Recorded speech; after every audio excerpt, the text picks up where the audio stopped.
Before writing a program, PHP should be installed on your system.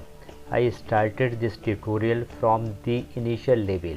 Therefore, I will follow the simplest way for installing PHP by using XAMPP Server. For running PHP programs, we require a web server, PHP, and a database.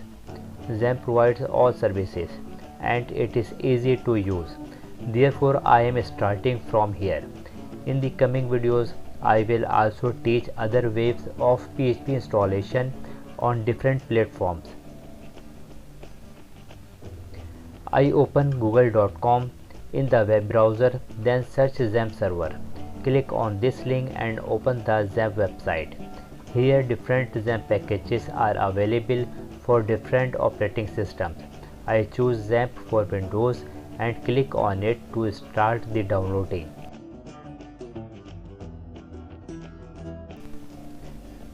Files downloading has been started and you can see in the bottom of your browser. It will take some time, it depends on your internet speed.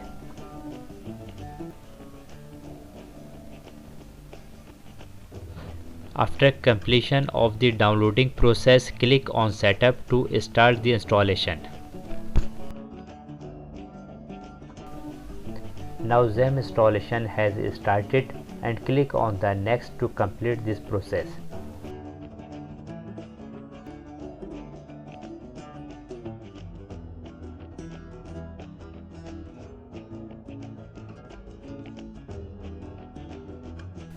After completion of this installation, I open the XAMPP server. This is the UI of XAMPP server. For starting, I click on the PHP service of this server and also click on MySQL.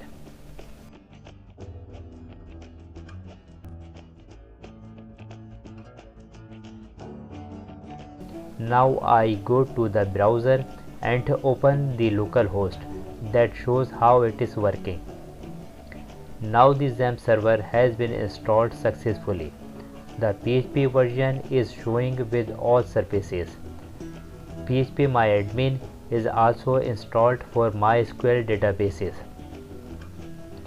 Congratulations, PHP has been installed successfully. In the next video, we will start to learn from a basic level.